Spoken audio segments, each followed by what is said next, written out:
આજના આફા ડુંગરી ખાતેના કાર્યક્રમમાં અહીં મંચસ્થ ઉપસ્થિત છોટાઉદેપુર જિલ્લા આમ આદમી પાર્ટીના પ્રમુખ એવા રાધિકાબેન રાઠવા, છોટાઉદેપુર જિલ્લા ઉપપ્રમુખ એવા વિનુભાઈ સરપંચ, સાથે સાથે નસવાડી તાલુકા પ્રમુખ ઈશ્વરભાઈ, કવાંટ તાલુકા પ્રમુખ શ્રી, સાથે છોટાઉદેપુર, જેતપુર અને કદવાલ તમામ તાલુકાના આમ આદમી પાર્ટીના પ્રમુખશ્રીઓ, મહામંત્રીશ્રીઓ, તમામ પદાધિકારીઓ અને આજે જેમણે 5000ની જનમેદની સાથે અમારા સમર્થનમાં આમ આદમી પાર્ટીમાં જોડાયા છે એવા આથા ડુંગરી સરપંચ શ્રી એવા રતનસિંહભાઈ માટે આપણે જોરદાર તાળીઓ પાડી લઈએ। સાથે સાથે ઘણા વર્ષોથી રાજનીતિમાં છે, જેઓ 3 વખત વિધાનસભા પણ લડ્યા છે અને પૂર્વ સરપંચ ડુંગરીના આપણા ભંગ્યાભાઈ રાઠવા પણ 3000 કાર્યકરો સાથે આપણી સાથે જોડાયા છે, જોરદાર તાળીઓથી વધાવી લે। સાથે આજુબાજુ ગામના વીજળીના સરપંચ છે, સાથે આજુબાજુ ગામના સરપંચો, તાલુકા પંચાયતના પૂર્વ સભ્યશ્રીઓ, હાલના ગ્રામ પંચાયતના સભ્યો અને ભાજપમાંથી કિસાન મોરચાના પ્રમુખ એવા સંજયભાઈ અને તમામ કોંગ્રેસમાંથી પણ મોટી ભાગના આગેવાનો અમારી લડત સાથે જોડાઈને અમને સમર્થન આપ્યું છે, અમારા પાર્ટી પરિવારમાં જોડાયા છે એવા બધા જ લોકો અહીં ઉપસ્થિત છે। ત્યારે આ વિસ્તારના વડીલો, યુવાનો, માતા બહેનો અને તમામ સાધુ સંતો, મહંતો બધા જ લોકોને મારા નમન કરું છું, પ્રણામ કરું છું અને બધાને અભિવાદન કરું છું। અહીંયા આવ્યો અને બાજુનું ગામ, થોડા દૂર ગામ વીજળી ગામે અમે હતા અને નસવાડી તાલુકાના, કવાંટ તાલુકાના 8-10 આગેવાનો મને મળ્યા અને 8-10 આગેવાનોએ કીધું, સાહેબ અમારા 28 ગામ હાઇડ્રો પ્રોજેક્ટમાં આ લોકોએ બારોબાર સંપાદિત કરી દીધા છે અને હાઇડ્રો પ્રોજેક્ટ આવવાનો છે, વિસ્થાપિત કરવા માટે સરકારે મન બનાવી લીધું છે। કલેક્ટર, એસપી, એમના પ્રાયોજના વહીવટદાર, એમના ડીસીએ, એમનું ખાણ ખનીજ વિભાગ, એમનું જીએમડીસી, જીઆઈડીસી અમારે ત્યાં આવે છે પોલીસને લઈને। 28 ગામના લોકોને કેમ છો?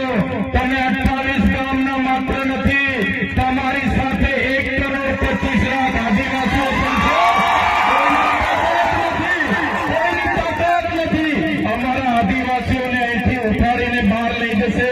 જે દિવસે આ ગુજરાતની ભાજપની સરકાર અમારા 28 ગામના આદિવાસીઓને ઉઠાડવા માટે આવશે, એ દિવસે ચૈતરભાઈ, રતનસિંહ, રાધિકાબેન રાઠવા, અમે પહેલા દંડો ખાઈશું, અમે પહેલા ગોળી ખાઈશું, પણ મારા સાથીઓ તમે અમારી સાથે રહેજો। ભારતીય જનતા પાર્ટીની સરકારને ઉખાડીને ફેંકી દઈશું। અહીંયા ડેમો આવ્યો ત્યારે અમારા લોકોને વિસ્થાપિત કરી દીધા તમે। અહીંયા કોરિડોર આવે નામે જમીનો લઈ લીધી, હવે તમે અમારા ગામોને હાઇડ્રોજન પ્રોજેક્ટના નામે ઉઠાવવાની વાત કરો। એ ભૂપેન્દ્રભાઈ પટેલ હોય, હર્ષભાઈ સંઘવી હોય, એમને આ પવિત્ર ધરતી પરથી ચેલેન્જ કરું છું, અમારા 28 ગામના લોકોને હાથ લગાડી દો। અમારા 28 ગામના લોકોને હાથ લગાડીને બતાવો અમારો ઇતિહાસ, બિરસા મુંડા ભગવાન, તાત્યા મામા, ભાગ્યા નાયક એમના વંશજો છે।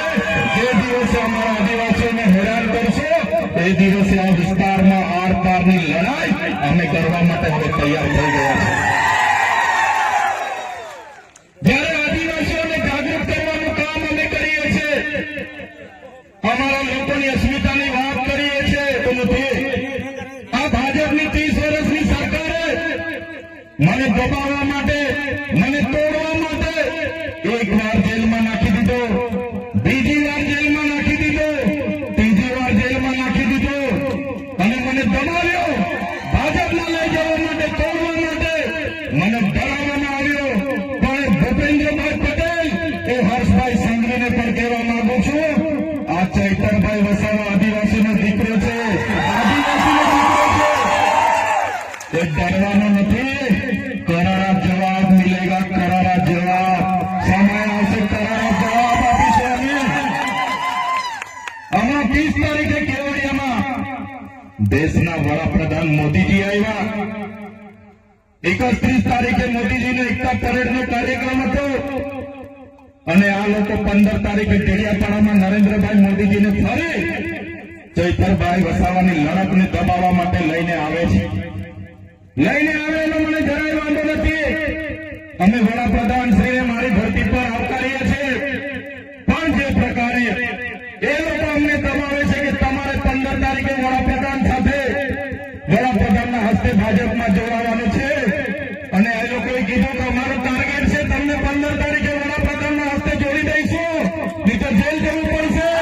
ત્યારે ભાજપના નેતાઓને કહેવા માંગુ છું, તમે 15 તારીખે અમને જોડવાની વાત તો દૂર, તાલુકા જિલ્લા પંચાયતની ચૂંટણી આવતા હતા તમારા 1 લાખ કાર્યકરોને હું આમ આદમી પાર્ટીમાં જોડી દઈશ.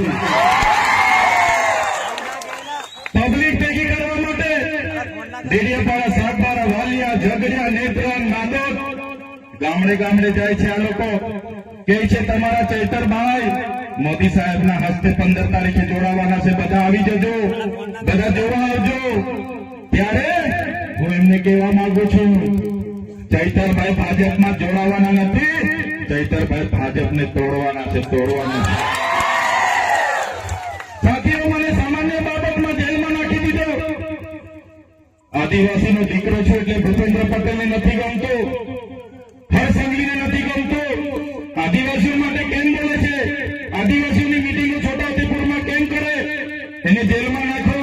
એક સામાન્ય બાબતમાં મને જેલમાં નાખી દીધો.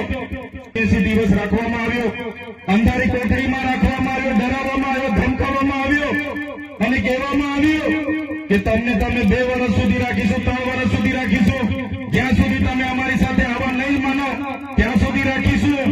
પણ આ ચૈતરભાઈ તમારો દીકરો એમનાથી ડર્યો નથી અને તમારી બધાના આશીર્વાદથી, તમારા બધાના સહકારથી, તમારા બધાની પ્રાર્થનાથી, ઉપરવાળાની દયાથી, કુદરતની મહેરબાનીથી આ ચૈતરભાઈ વસાવા આજે છૂટીને તમારી વચ્ચે આવીને ઉભો છે. તમારા બધાનો હું ખૂબ ખૂબ આભાર માનું છું. ત્યારે સાથે હું નાનો માણસ છું, અવારનવાર ભાજપમાં લઈ જવા માટે દબાણો કરે, ભાજપના ના જઈએ એટલે જેલ કરાવે, ખોટા કેસ કરે, પરિવારને જેલમાં નાખે, અમને હેરાન કરે. પણ જ્યાં સુધી મારી માતા